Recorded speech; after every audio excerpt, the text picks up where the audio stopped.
नमस्कार, स्वागत है आपका। एनडीटीवी देख रहे हैं आप। मैं हूं आपके साथ ऋतु सिंह। अब चलिए बुलेटिन की शुरुआत करते हैं। साख का उपचुनाव। जी हां, मध्य प्रदेश और छत्तीसगढ़ में उपचुनाव या साख का उपचुनाव।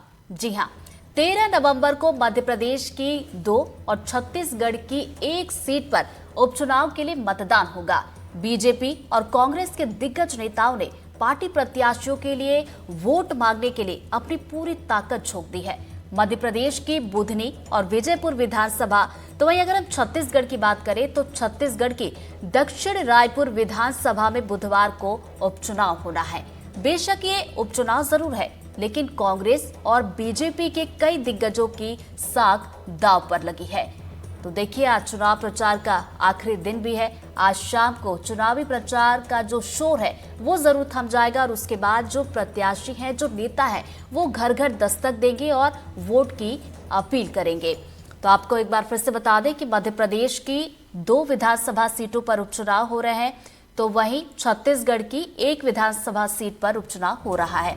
तो देखिए, सीएम मोहन यादव ने उपचुनाव में जीत का दावा भी किया है। बुधनी और विजयपुर के उपचुनाव में जीत का दावा मुख्यमंत्री ने किया है और कहा कि मध्य प्रदेश की जनता हमारे साथ है। तो देखिए, प्रदेश के मुख्यमंत्री मोहन यादव लगातार मध्य प्रदेश की 2 विधानसभा सीटों पर होने वाले उपचुनाव को लेकर पूरी ताकत झोंक रहे हैं। बीजेपी प्रत्याशियों के पक्ष में माहौल बना रहे, खुद मैदान में उतर रहे हैं, चुनावी सभा को संबोधित कर रहे हैं, रैलियां निकाल रहे हैं और साथ ही साथ उपचुनाव में जीत का दावा भी मुख्यमंत्री मोहन यादव ने यहां पर किया है। तो बुधनी और विजयपुर दोनों ही सीटों पर उपचुनाव में जीत का दावा किया है।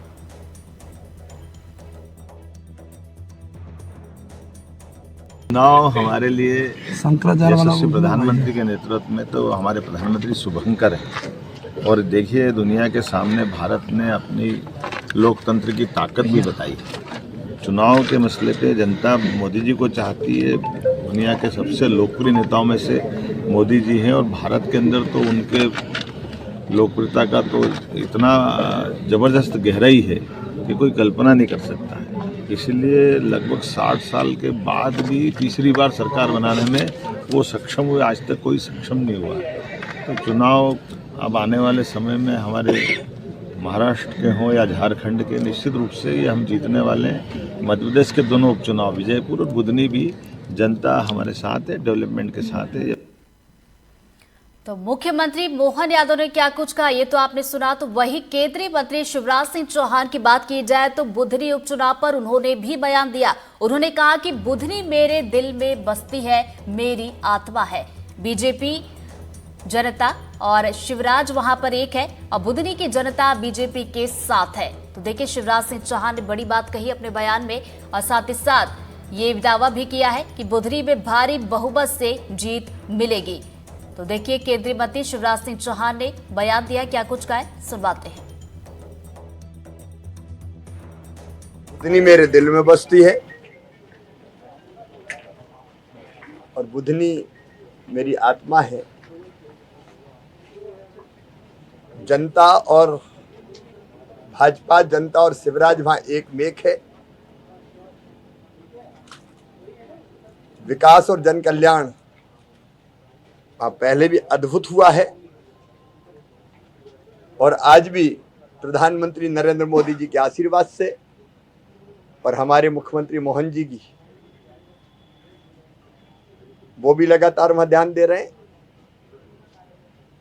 तो विकास की वहां गंगा बही है, जनता की सेवा हुई है और जनता भारतीय जनता पार्टी के साथ है, हमारे साथ है। वहां तो भारी बहुमत से जीतना ही है। लोगों का प्यार और आशीर्वाद हमेशा से मिलता रहा है। तो वहीं मध्य प्रदेश में होने वाले उपचुनाव में एक अजीब तस्वीर भी सामने आई है। श्योपुर के विजयपुर उपचुनाव में उतरे बीजेपी उम्मीदवार की जीत के लिए विरोधी यानी कि कांग्रेस के नेता मंदिर में भोले बाबा से प्रार्थना कर रहे हैं। सुनकर हैरानी होगी, लेकिन ये सच है। श्योपुर में एनएसयूआई के सदस्यों ने भगवान भोलेनाथ की शरण में पहुंचकर बीजेपी उम्मीदवार वन मंत्री रामनिवास रावत की जीत के लिए विशेष अनुष्ठान करवाया। एनएसयूआई के सदस्यों के मुताबिक वन मंत्री रामनिवास रावत की जीत से श्योपुर का विकास होगा, इसलिए वो भगवान भोलेनाथ से उनकी जीत के लिए प्रार्थना कर रहे हैं।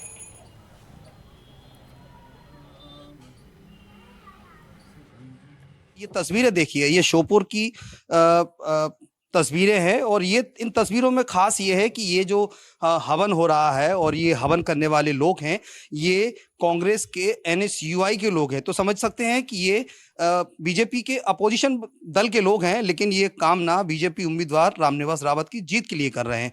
तो ये हवन चल रहा है, इसमें रामनिवास रावत जो बीजेपी के उम्मीदवार हैं उनकी जीत के लिए आहुतियां डाली जा रही हैं। और यहाँ के जो NSUI के जिला अध्यक्ष अपनी टीम के साथ बैठे हैं, प्रदीप जाट, और वो लगातार बीजेपी उम्मीदवार, यानी कि ये कह सकते हैं कि कांग्रेस के हैं लेकिन बीजेपी उम्मीदवार की जीत के लिए ये कामना कर रहे हैं। लेकिन इसके पीछे इच्छा क्या है? प्रदीप जी, NSUI का बोर्ड लगा है और कामना बीजेपी उम्मीदवार के लिए, क्या उद्देश्य? सर, उद्देश्य यही है, हमारे क्षेत्र का विकास। सबसे मेन उद्देश्य है क्षेत्र का विकास, बीजेपुर का विकास, श्योपुर जिले का विकास। रामनिवास जी भाई किसी भी संगठन से, किसी भी पार्टी से खड़े हैं, लेकिन कई सालों बाद हमें मंत्री मिला है और उन्होंने काम किया अच्छा बुरा। 6 महीने जब उनको मिले, और हम चाहते हैं कि लगातार वो मंत्री बने रहें, और जीतेंगे तो मंत्री बने रहेंगे, और मंत्री बने रहेंगे तो हमारे क्षेत्र का विकास होगा। आप तो कांग्रेस NSUI से, हवन बीजेपी उम्मीदवार के लिए। जी, ये विचारधारा अपनी जगह है, लेकिन जब क्षेत्र के विकास की बात है तो हमें उसका सपोर्ट करना है जो सत्ता में जाएगा आगे, और जो सत्ता में है अगर वो चुनाव जीते हैं तो यथावत वन मंत्री बने रहेंगे, और हमारा क्षेत्र वैसे भी वन विभाग में आता है। अच्छा, कैसे कामना कर रहे हैं? जी, हम हवन कर रहे हैं, महामृत्युंजय जाप कर रहे हैं, महाआरती कर रहे हैं। किस तरीके से कर रहे हैं? जी सर, बात की जाए यदि विचारधारा की, तो हम कांग्रेस पार्टी को सपोर्ट करते हैं अच्छे तरीके से, और कार्य भी कर रहे हैं, कई वर्षों से कार्य कर रहे हैं। लेकिन बात की जाए एक अच्छे नेता की, और कांग्रेस पार्टी का हम कोई वो नहीं कर रहे, विरोध नहीं कर रहे, या फिर बात ये है कि कुछ नेताओं के कारण कुछ करना पड़ता है। लेकिन जो नेता है रामनिवास रावत जी, उसके एक ये नहीं कि प्रति व्यक्ति को सपोर्ट करता हो, वो सभी को एक नज़रिए से देखता है। और बात की जाए कि पार्टी को, कांग्रेस को हम अच्छे तरीके से सपोर्ट करते हैं, लेकिन व्यक्तिगत तौर पे हम रामनिवास जी को सपोर्ट कर रहे हैं। तो देखिए, ये NSUI के वो लोग हैं जो बीजेपी उम्मीदवार के लिए जीत की कामना कर रहे हैं भगवान शिव के मंदिर में, और इनका यही साफ तौर पे कहना है, इन्हें कांग्रेस के संगठन के जो बड़े पदाधिकारी हैं उनकी ओर से की जाने वाली कार्रवाई से कोई डर नहीं है। तो साफ तौर पे देखा जा सकता है कि अब ये जो लोग हैं इस तरीके से प्रार्थना कर रहे हैं, और 13 तारीख को जब वोटिंग होगी तो इनकी जो प्रार्थना है वो कितनी कारगर साबित होगी जब 23 तारीख को ये यहाँ पे मतदान की काउंटिंग होगी। अजय राठौर, NDTV, श्योपुर। तो चलिए उपचुनाव के समीकरण को और अच्छे से समझने की कोशिश करेंगे। 3 सहयोगी इस वक्त मेरे साथ जुड़ गए हैं। अमृतांशी हमारे साथ भोपाल से जुड़ गई हैं, रायपुर से नीलेश त्रिपाठी जुड़ गए हैं, और श्योपुर से अजय हमारे साथ जुड़ गए हैं। और सबसे पहले चलिए रायपुर का रुख करते हैं। नीलेश, देखिए उपचुनाव की अगर बात की जाए रायपुर दक्षिण की, तो देखिए किसी के जीतने या फिर किसी के हारने से बहुत ज्यादा फर्क तो नहीं पड़ेगा, लेकिन बात है प्रतिष्ठा की, और ये उपचुनाव जो है एक तरीके से साख का उपचुनाव बन गया है। बिल्कुल, देखिए इसमें जीत और हार दोनों ही अपने आप में काफ़ी प्रभाव डालेगा, क्योंकि क्या है कि जब अगर जीत बीजेपी को मिलती है तो वो गढ़ बचाने में अपने कामयाब रहेगी, जो जिसका दावा किया जा रहा है कि जब से ये सीट परिसीमन के बाद बनी है तब से लेकर अब तक बीजेपी ही जीतती रही है। और इससे पहले भी जब ये एक रायपुर सीट का हिस्सा हुआ करती थी पूरी तरह से, तब भी लगातार 34 साल से यहाँ पर बीजेपी के बृजमोहन अग्रवाल जीतते रहे हैं। तो ऐसे में अब अगर इस बार अगर कुछ परिणाम विपरीत आता है तो जरूर उसका प्रभाव पड़ेगा बीजेपी के ऊपर। और दूसरी ओर कांग्रेस के जो प्रत्याशी हैं आकाश शर्मा, वो युवा चेहरा हैं और पहली बार ऐसा कहा जा रहा है कि वो टक्कर दे रहे हैं बीजेपी को इस सीट पर।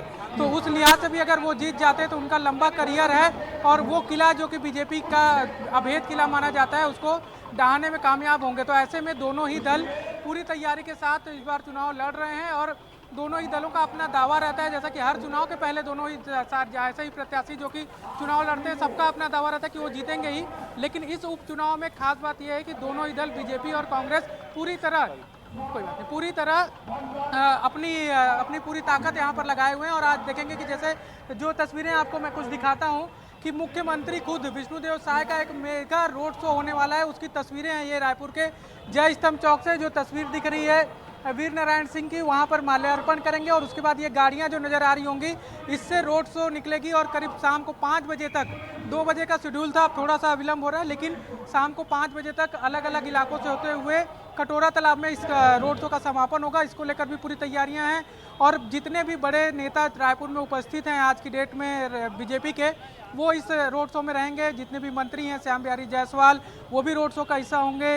इसके अलावा मुख्यमंत्री खुद इसमें शामिल हो ही रहे हैं और संगठन के जितने भी बड़े नेता हैं, प्रदेश अध्यक्ष हैं, सारे लोग इस रोड शो का हिस्सा हो रहे हैं। यानी कि बीजेपी इस एकमात्र सीट जिसको कि उसका किला ही माना जाता है, उसका गढ़ ही माना जाता है, उसको भी जीतने के लिए पूरी ताकत झोंक रही है। दूसरी ओर कांग्रेस के आकाश शर्मा जो हैं वो भी पूरी ताकत से चुनाव लड़ रहे हैं और कांग्रेस के पक्ष में भी पूर्व मुख्यमंत्री भूपेश बघेल, नेता प्रतिपक्ष चरणदास महंत, या इसके अलावा जितने भी बड़े नेता हैं, दीपक बैज जो प्रदेश अध्यक्ष हैं, वो पूरी ताकत से इस सीट पर अपनी पूरा दमखम लगा रहे हैं। और ये सीट जो है वो मैसेज भी एक तरह से जो भी परिणाम होंगे कि कुछ दिनों बाद, कुछ महीनों बाद छत्तीसगढ़ में नगरीय निकाय और पंचायत के चुनाव होने हैं, तो जनता का मूड क्या है वो भी जानने की एक कोशिश है इस चुनाव परिणाम से। तो काफ़ी महत्वपूर्ण उपचुनाव जो है ये होने वाला है। तो बिल्कुल काफी महत्वपूर्ण ये उपचुनाव होने वाला। दोबारा आपके पास लौटेंगे, अमृतांशी का रुख कर लेते हैं। अमृतांशी, जिस तरीके से नीलेश रायपुर की तस्वीर दिखा रहे थे, चूंकि आज चुनावी शोर थम जाएगा, मध्य प्रदेश की बात की जाए तो 2 सीटों पर उपचुनाव होने हैं, वहां पर आज क्या कुछ हमें देखने को मिलेगा? किस किस के बड़े दिग्गज नेताओं के रोड शो आज होने वाले?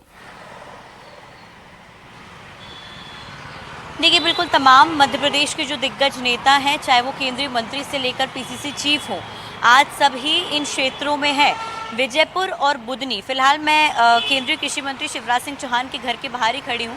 सुबह वो बुदनी निकलने से पहले जब रूबरू हो रहे थे हमसे, तो उन्होंने काफ़ी आश्वासन जताते हुए ये बात कही है कि बुदनी वो जीत रहे हैं, विजयपुर वो जीत रहे हैं और बुदनी की जनता के मन में उनको लेकर प्यार है। क्योंकि देखिए, लंबे समय तक वहाँ पर वो रहे हैं, उनको मालूम है कि जिस तरह से वो बीजेपी का गढ़ रहा है, इस बार भी आश्वस्त हैं केंद्रीय कृषि मंत्री शिवराज सिंह चौहान कि बीजेपी को इस बार भी सफलता ज़रूर मिलेगी। अगर बात करें बुदनी सीट की, तो बुदनी सीट पर आज शिवराज सिंह चौहान अलग अलग जगहों पर प्रचार कर रहे हैं, कार्यक्रमों में शामिल हो रहे हैं, लोगों से मुलाकात करेंगे, बैठकें करेंगे।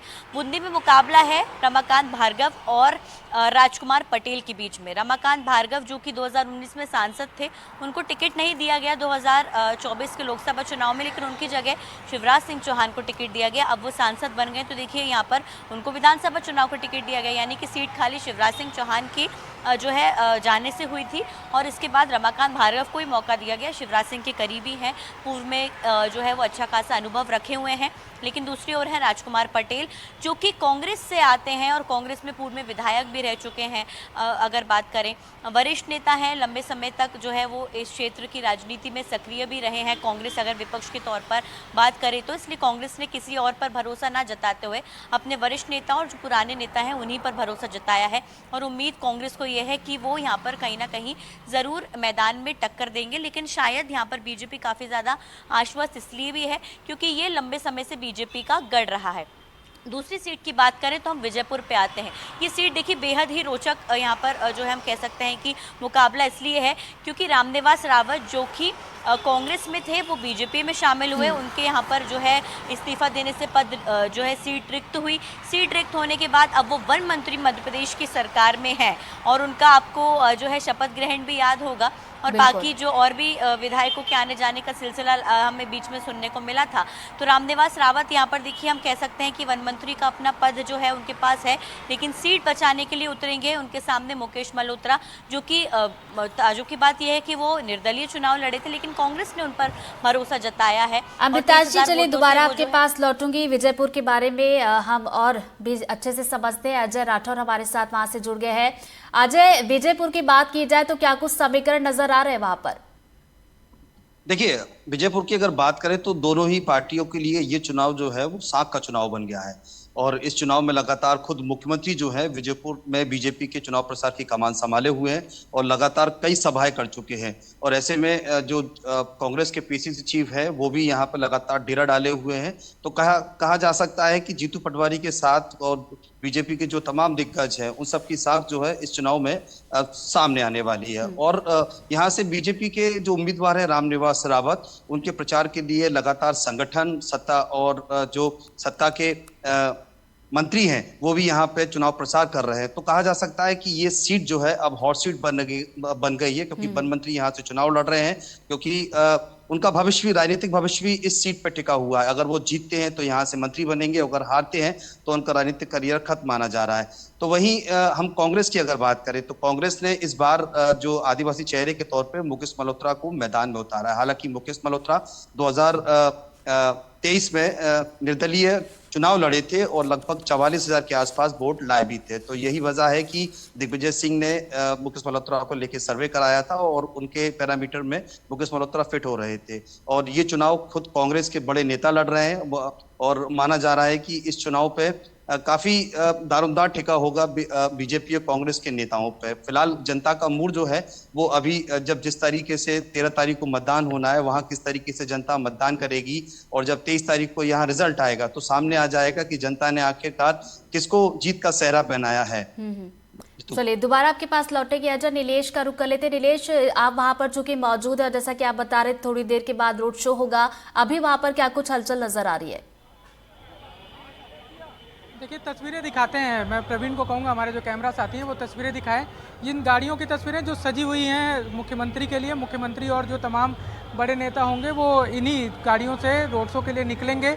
इसके पहले, रोड शो से पहले जो है एक मंच भी बनाया गया है, वहाँ पर छोटी सी जनसभा को संबोधित करेंगे मुख्यमंत्री और उसके बाद ये लंबी रोड शो यात्रा, जो मेगा रोड शो जिसका नाम बीजेपी ने दिया है, उसको रखा गया है। तस्वीर में प्रधानमंत्री नरेंद्र मोदी की भी तस्वीर इसमें लगाई गई है और साथ ही साथ एक मैसेज ये देने की कोशिश है इस रोड शो के माध्यम से लगातार कि जब सरकार 2023 में बनी है बीजेपी की, तो उसके बाद से जो वादे किए गए थे वो कितने तेज़ी से पूरा किए गए हैं। 9 महीने में ही प्रमुख वादे जो हैं वो पूरा कर लेने के जो दावे सरकार करती रही है उसको भी भुनाने की कोशिश की जाएगी। और इसके साथ साथ ये जो शहीद वीर नारायण सिंह की प्रतिमा जो है यहाँ पर माल्यार्पण करेंगे सीएम और इसके बाद रोड शो निकलेगा। इसके विपरीत की जो तस्वीरें हैं दूसरे छोर की, मैं प्रवीण को कहूँगा वो भी दिखाएं कि किस तरह से तैयारियां हैं। झंडा, बैनर ये सारे लगे हुए हैं, जितने भी इनके नेता कार्यकर्ता हैं वो पहुंच चुके हैं। मंच आपको नज़र आ रहा होगा तस्वीरों में, अगर तो मंच भी बनकर तैयार है। यहीं पर माल्यार्पण के बाद सीएम जो है वो मंच पर संबोधन देंगे और उसके बाद एक मेगा शो, जो रोड शो इनका होना है, तो उसके लिए उसके ओर निकलेंगे। पुलिस बल भी बड़ी संख्या में तैनात किया गया है क्योंकि मुख्यमंत्री खुद इस कार्यक्रम में रोड शो में शामिल हो रहे हैं, तो स्वाभाविक सी बात है कि सुरक्षा की दृष्टि से भी हर संभव प्रयास जो हैं वो किए गए हैं। हर पूरी पुख्ता व्यवस्था की गई है प्रशासन द्वारा भी, कहीं पे कोई चूक, क्योंकि बहुत भीड़ वाले इलाके हैं, कई सारे ऐसे रोड हैं जो सकरे हैं, ऐसे में चैलेंज भी है सुरक्षा व्यवस्था को ध्यान में रखते हुए इसको पूरा कराना रोड शो, क्योंकि 3-3.5 घंटे का लगभग रोड शो होना है। तो ऐसे में ये रोड शो सफलता से पूरा हो, कोई बाधा ना हो, इसकी भी पूरी तैयारी प्रशासन द्वारा भी की गई है। तो बड़ी संख्या में जो लोग हैं वो भी पहुंचने लगे हैं यहाँ पर। यहीं से रोड शो शुरू होकर अब जो है वो जय स्तंभ चौक जो शुरू होकर कटोरा तालाब जो इलाका है, लगभग आधे से ज़्यादा रायपुर दक्षिण विधानसभा क्षेत्र को इस रोड शो के माध्यम से कवर करने की तैयारी है। जी तो चलिए, हलचल अब और भी ज्यादा तेज हो गई है। दोबारा मैं आपके पास लौटूंगी। नीलेश, अमृतांशी का एक बार फिर से रुक कर लेते हैं। अमृतांशी, देखिए उपचुनाव में भी हम देखते हैं कि जातिगत समीकरण जो होते हैं वो काफी ज्यादा प्रभाव डाल लेते हैं और कई बार हम ये भी देखते हैं ये भी निर्णायक साबित होते हैं। अगर मध्य प्रदेश की दोनों सीटों की अगर मैं बात करूं तो यहाँ के जातिगत समीकरण क्या कुछ कहते हैं?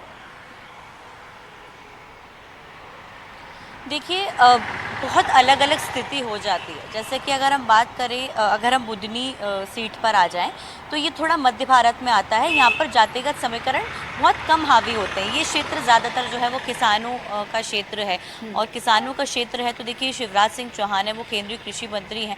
जाति यहाँ पर इतनी ज़्यादा हावी नहीं है। लेकिन मेरे सहयोगी अजय जो हैं वो ये मानेंगे कि विजयपुर क्षेत्र तरफ हम जैसे बढ़ते जाते हैं या फिर अगर हम बात करें उस क्षेत्र में हम चले जाते हैं ग्वालियर चंबल साइड में, तो वहाँ पर खास तौर से जाति अचानक बहुत ज़्यादा हावी हो जाती है। और जाति कई बार जो है वो खेल बना भी देती है, कई बार खेल बिगाड़ भी देती है। यही कारण है कि यहाँ पर रामनिवास रावत पिछले हम कह सकते हैं कि महीनों से, जब उनका नाम तय भी नहीं हुआ था, जब जो है उपचुनाव की घोषणा भी नहीं हुई थी, कोई भी दिग्गज को मालूम भी नहीं था कि कौन जो है वो किसका टिकट होगा। हालांकि जानकारी शुरू से थी लेकिन वो तब से लेकर अब तक जो है वो लगातार प्रचार में, पहले उन्होंने देखिए भागवत कथा आयोजित करवाई, कई तरह के धार्मिक कार्यक्रम उन्होंने आयोजित करवाए, तमाम जो जातियाँ वहाँ पर है उनको साधने की कोशिश की, क्योंकि देखिए जाति एक ऐसी, हम कह सकते हैं कि जातिगत समीकरण एक ऐसी बात हो जाती है जो कि कहीं ना कहीं एक जो है साख का विषय भी बन जाती है। इसी कारण यही वजह रही है कि यहाँ पर लगातार ये देखा जा रहा है कि विजयपुर में जो उपचुनाव होने हैं वहाँ पर जातिगत समीकरण काफ़ी ज़्यादा हावी हैं और दोनों को ही साधने की कोशिश, हम कह सकते हैं कि दोनों ही जो प्रत्याशी हैं, चाहे वो रामनिवास रावत की बात करें या फिर वो हम बात करें दूसरे धड़े की यानी कि मुकेश मल्होत्रा की। आपको बता दें कि पिछले लंबे समय से जो नरेंद्र सिंह तोमर हैं, जाहिर तौर पर वरिष्ठ नेता हैं बीजेपी के और उस क्षेत्र में काफ़ी कद्दावर भी माने जाते हैं, तो नरेंद्र सिंह तोमर पिछले कई दिनों से रामनिवास रावत के साथ वहाँ पर डेरा जमाए हुए हैं। उनके साथ और भी कई नेताओं की वहाँ पर ड्यूटी लगाई गई है। नरेंद्र शिवाजी पटेल समेत तमाम जो बड़े नेता हैं, चाहे वो हम बात करें दूसरे मंत्रियों की, उनकी भी ड्यूटी लगाई गई है। तो देखिए बीजेपी यहाँ पर बहुत ही समझदारी के साथ इन सब चीज़ों को तय कर रही है कि वो कौन नेताओं की वहाँ ड्यूटी लगा, और ये नेता सिर्फ प्रचारों में शामिल नहीं है, जगह जगह बैठकें कर रहे हैं, जगह जगह लोगों से मिल रहे हैं, इंटर मैनेजमेंट में भी बीजेपी एक रणनीति के तहत आगे बढ़ती हुई नजर आ रही है। जैसे कि आदिवासियों की बात की जाए, जनजातियों को लेकर हम बात कर रहे थे, इसी पर अजय का रुख कर लेते हैं, उससे एक सवाल ले लेते हैं। अजय, जैसा कि विजयपुर उपचुनाव की बात की जाए तो यहाँ पर शुरू से ही कहा जा रहा है कि जातियों के बीच यहाँ पर पेच फंसा हुआ है। जो भी चुनाव होता है जाति को देखकर होता है, जाति का समीकरण के आधार पे होता है, और विजयपुर में ये पिछले लंबे समय से होता है। और अगर निर्णायक भूमिका की अगर बात करें तो सबसे ज्यादा जो निर्णायक भूमिका में होते हैं वो आदिवासी समाज के लोग होते हैं, क्योंकि इनकी समाज का लगभग 60 से 65 हजार का वोट है। तो वहीं दूसरी ओर कुशवा समाज की अगर बात करें तो कुशवा समाज भी यहाँ पे एक अच्छी पकड़ रखता है। लगभग कुशवा समाज की बात करें तो लगभग 35,000 वोट कुशवा समाज के हैं। उसके बाद जाटा समाज की बात करें तो लगभग 26,000 वोट जो है जाटा समाज के हैं। बाकी छोटी छोटी समाजों के अपने अपने वोट हैं। तो कहीं ना कहीं ये जो विजयपुर का उपचुनाव है इसमें जातिगत समीकरण बहुत संतुलित आधार पर देखे जाते हैं। और अगर नेताओं की बात करें तो बीजेपी हो या कांग्रेस हो, वो सभी नेता जो है वो इन वोटों में सेंध लगाने की कोशिश कर रहे हैं। हालांकि कांग्रेस ने तो मुकेश मल्होत्रा पे दांव खेल के कांग्रेस जो आदिवासी वोटर है उनको लुभाने की कोशिश कर ली है। तो वहीं दूसरी ओर जो माना जा रहा है बीजेपी भी, ये वोटर जो हैं बीजेपी के माने जाते थे, लेकिन इस बार जो समाज, शहरिया समाज है वो एक हो गया है। तो माना जा रहा है कि ये समाज मुकेश मल्होत्रा के साथ हो सकता है। तो दूसरी तरफ जो कुशवा समाज के लोग हैं वो भी अब इन चुनाव में अच्छी महत्वपूर्ण भूमिका निभाने वाले हैं। तो ग्वालियर चंबल का चुनाव जो होता है वो जातिगत समीकरण को तय करता है और किसी भी उम्मीदवार की जीत हार। तो चलिए अभी तो दिग्गजों की बात की जाए, चूंकि आज आखिरी दिन है चुनावी प्रचार का, सभी मैदान में उतरे हैं और पूरी ताकत झोंक रहे हैं। हालांकि देखने वाली बात होगी कि जनता का आशीर्वाद किसको मिलता है। बहुत बहुत शुक्रिया आप सभी का तमाम जानकारी के लिए।